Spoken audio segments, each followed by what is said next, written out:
Argentina কি পারবে ইতিহাসে সেই অসম্ভবকে স্পর্শ করতে? ফুটবল ইতিহাসে দীর্ঘ 96 বছরে যা কেবল দুবারই সম্ভব হয়েছে। 1938 সালে ভিত্তোরিও পেজোর ইতালি এবং 1962 সালে পেলের ব্রাজিলের পর আর কোনো দেশ যা করতে পারেননি। আজ ঠিক সে অলৌকিক কীর্তির সামনে দাঁড়িয়ে লিওনেল স্ক্যালোনির আলবিসেলেস্তেরা টানা দ্বিতীয়বারের মতো বিশ্বসেরার মুকুট ধরে রাখার এই মিশনকে সামনে রেখে ইতোমধ্যে ঘোষিত হয়েছে আর্জেন্টিনার 26 সদস্যের অফিসিয়াল স্কোয়াড। তবে গতানুগতিক দল বিশ্লেষণের বাইরে গিয়ে যদি আমরা স্ক্যালোনির এই ট্যাকটিক্যাল ব্লুপ্রিন্ট গভীরভাবে পর্যবেক্ষণ করি, তবে পর্দার আড়ালে লুকিয়ে থাকে এমন কিছু রূঢ় বাস্তবতার মুখোমুখি হতে হবে যা হয়তো সাধারণ ফুটবল প্রেমীদের নজর এড়িয়ে গেছে। কেন স্ক্যালোনি ইমোশন বা আবেগ ভুলে কাতার জয়ের বড় বড় নামগুলো স্কোয়াড থেকে ছেটে ফেললেন?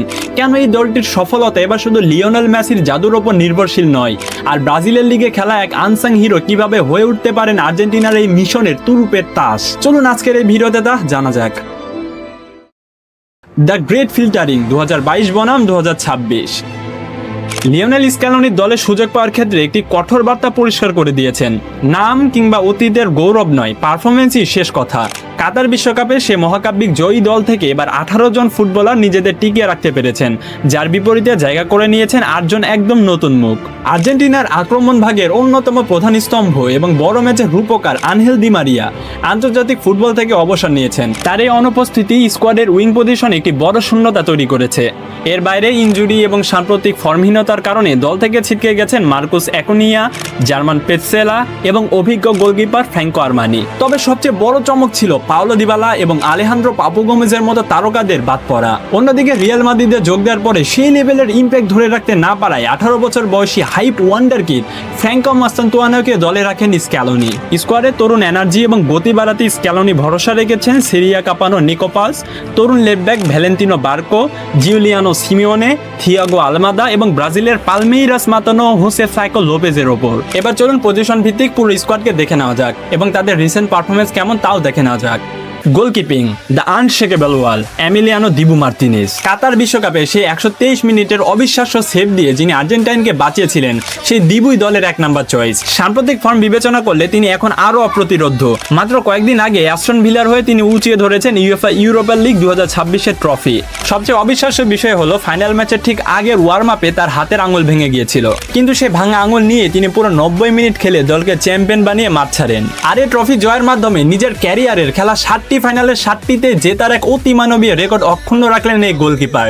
এছাড়াও তার ব্যাকআপ হিসেবে আছেন জিরোনিমো রুলি এবং Juan Musso. Defence the iron shield Cristian Cuti Romero ও লিসান্ড্রো মার্তিনেজ এই মুহূর্তে বিশ্ব ফুটবলের অন্যতম সেরা এবং আগ্রাসী সেন্ট্রাল ডিফেন্স জুটি। এছাড়াও রয়েছেন নিকোলাস ওটামেন্ডি, নাহুয়েল মলিনা এবং নিকোলাস ট্যাগলিয়াফিকো। এই 3 অভিজ্ঞ কাতার জয়ী তারকা দলের ব্যাকলাইন সামলানোর মূল কারিগর। রাইট ও লেফট ফুল ব্যাক পজিশনে মলিনার ওভারল্যাপিং গতি আর ট্যাগলিয়াফিকোর ডিফেন্সিভ এক্সপিরিয়েন্স প্রতিপক্ষের উইং আক্রমণকে পুরোপুরি লক করে রাখবে। এছাড়াও রয়েছে ফ্রান্সের বিপক্ষে 2022 বিশ্বকাপের ফাইনালে ট্রাইবেকারে শেষ পেনাল্টি শুট নেওয়া মন্টেল, লিওনার্দো বার্লেদি এবং ফাকুন্দো মেদিনা। কাতার স্কোয়াডে না থাকা ফরাসি ক্লাব মার্সির এই 2 ডিফেন্ডার এবার ব্যাকআপ হিসেবে যুক্ত হয়েছেন। এবার আসা যাক মিডফিল্ড দ্য ইঞ্জিন রুমে। আর মিডফিল্ডার কথা বললে প্রথমে যার নাম আসে তার নাম হচ্ছে রদ্রিগো ডি পল। মাঠের অক্লান্ত পরিশ্রমী এই মিডফিল্ডার বর্তমানে ইন্টার মায়ামিতে লিওনেল মেসির ক্লাব সতীর্থ হিসেবে খেলছেন। আর মিডফিল্ড লাইনে একটি বড় চমক হলো লো চেলসোর কামব্যাক। 2022 বিশ্বকাপে না চান্স পাওয়ার পরে 2026 বিশ্বকাপের মূল স্কোয়াডে জায়গা পেল লো চেলসো। অ্যালেক্সিস ম্যাকঅ্যালিস্টার ও এনজো ফার্নান্দেজ এই দুজন হলেন আর্জেন্টিনার ক্রিয়েটিভ নিউক্লিয়াস। লিভারপুলের হয়ে ম্যাকঅ্যালিস্টার এই মৌসুমে প্রিমিয়ার লিগে 2টি গোল এবং 4টি অ্যাসিস্ট করে মাঝমাঠ আগলে রেখেছেন। অন্যদিকে চেলসিতে খেলা এনজো ফার্নান্দেজ এই মৌসুমে রীতিমতো বিধ্বংসী ফর্মে আছেন। চেলসির হয়ে মিডফিল্ডে তার অসাধারণ গেম কন্ট্রোল রেট এবং নিখুঁত long ball distribution, 89% successful pass তাকে স্ক্যালোনির ব্লুপ্রিন্টের সবচেয়ে অপরিহার্য অংশ করে তুলেছেন। এছাড়াও রয়েছে মিডফিল্ডের বিধ্বংসী পারেদেস, লেভারকুসেনের প্যালাসিওস এবং স্টার্সবার্গের বার্কো। এবার আসা যাক ফরওয়ার্ড লাইনে, যেখানে প্রথমেই আছেন লিওনেল মেসি। নিজের রেকর্ড 6ষ্ঠ বিশ্বকাপে পা রাখছেন লিওনেল মেসি, যা ক্রিস্টিয়ানো রোনালদোর পাশাপাশি ফুটবল ইতিহাসে এক অনন্য মাইল ফলক। তবে 39-এ পা দিতে যাওয়া মেসির সাম্প্রতিক ইনজুরি বড় চিন্তার কারণ। ইন্টার মায়ামির হয়ে ফিলাডেলফিয়া ইউনিয়নের বিরুদ্ধের ম্যাচে হার্মস্ট্রিংয়ে চোট পাওয়ার পর বর্তমানে পেশির ক্লান্তিতে ভুগছেন তিনি। আমেরিকার তীব্র আর্দ্রতা এবং বিধ্বংসী সূচিতে মেসিকে এবার প্রতি ম্যাচে 90 মিনিট খেলানো ঝুঁকিপূর্ণ হতে পারে। স্ক্যালোনি তাকে মূলত একজন ডিপ লাইন প্লেমেকার হিসেবে ব্যবহার করবেন, যা 2024 কোপা আমেরিকায় দেখা গেছে। এছাড়াও ফরওয়ার্ড লাইনে রয়েছেন হুলিয়ান আলভারেজ, যিনি গোল্ডেন বুটের দাবিদার। বার্সেলোনা এবং ইউরোপের বড় ক্লাবগুলো রাডারে থাকায় লা আরেনিয়া বা মাক্রোসা এবার আর্জেন্টিনার মূল বাজি। সিমিওনের আন্ডারে এসে আলভারেজের গেম প্লে আরো বেশি ম্যাচিউরড হয়ে গেছে। মেসি যখন নিচে নেমে খেলা তৈরি করবেন, আলভারেজ তখন মেন স্ট্রাইকার হিসেবে বক্সে স্পেস ক্রিয়েট করবেন। এই সিজনে তার কনভার্সন রেট এবং ট্যাকটিক্যাল প্রেসিং দুর্দান্ত, যা তাকে গোল্ডেন বুটের অন্যতম দাবিদার করে তুলেছে।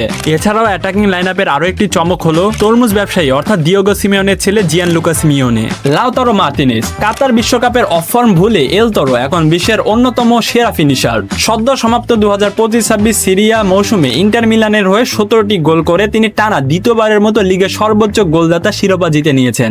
ইন্টারকে লিগ চ্যাম্পিয়ন করার পাশাপাশি এই ইতালিয়ান সিরিয়ার বেস্ট স্ট্রাইকার তকমা সাথে নিয়ে বিশ্বকাপে আসছেন লাউতারো, যা আর্জেন্টিনার আক্রমণ ভাগের আত্মবিশ্বাসকে আরো বেশি দ্বিগুণ করে তুলবে। আর তার সাথে অ্যাটাকিং লাইনআপে সুযোগ পেয়েছেন নিকোলাস গঞ্জালেস। এছাড়াও সারপ্রাইজ প্যাকেজ হিসেবে থাকছেন হোসে ফ্ল্যাকো লোপেজ। ব্রাজিলিয়ান ক্লাব পালমেইরাসের এই 25 বছর বয়সী স্ট্রাইকার হতে যাচ্ছেন স্ক্যালোনির গোপন অস্ত্র।